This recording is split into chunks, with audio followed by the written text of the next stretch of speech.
Hi everyone, I'm Guðmundur, the CCO at 1939 Games. And I'm here to share some information with you about the Friends panel improvements coming to KARDS with our spring release. Improvements to the Friends panel is one of the features we've been working on for the spring release, and it's part of our ongoing work to improve social related features in KARDS, which will be continued in the next few releases. Let's break down the update to the Friends panel that you can expect to arrive with the spring release. So going forward, you will be able to see the last 3 opponents that you played listed within your Friends panel. From this list, you will be able to send them a friend request and or copy the deck code for the deck they played against you with. The ability to copy an opponent's deck is a significant new feature in KARDS, and one we'd like to go over in a little bit more detail. Many players have without a doubt experienced going up against opponents with very powerful or an especially fun or interesting deck, wondering what the right mixture is that makes the deck work so well, and wanting to try it for themselves. Copying an opponent's deck works in the exact same way as copying one of your own decks or copying decks from our website at kards.com. You'll be able to directly import it into the list of your own decks. There are a few important things we'd like to note about this new feature. First, you'll only have access to your opponent's deck after the battle. Second, you'll only be able to copy the deck that you actually fought against, not any other deck in the opponent's list. Third, you'll only be able to copy a deck from the last 3 opponents you faced.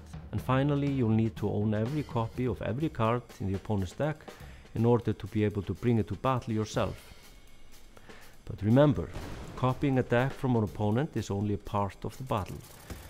While this can give great insights into the opponent's strategy for your matchup, it's to the copier to figure out how to best play the deck or tweak it to achieve the best results and ultimately lead their forces to victory.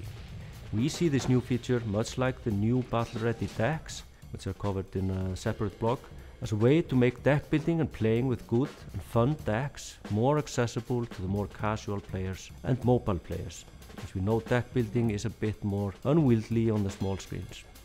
Players can already go and find community submitted decks on the KARDS deck website, but here we are making it possible to seek inspiration from other players directly through the game itself. Finally, these Friends panel changes are the first of many we hope to introduce in the coming months to improve the overall experience of players in interacting with each other.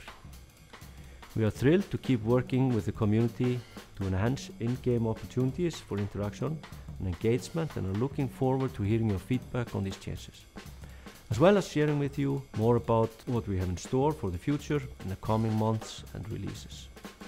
We'd also like to note that the possibility to send an invite to friends out of game was recently added to the game.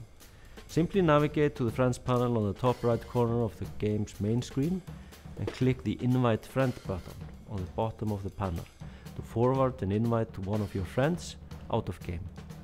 And this is also a feature we'll be iterating on and adding some more cool stuff to. But that's it for now. Thanks for tuning in, and see you on the battlefield of KARDS.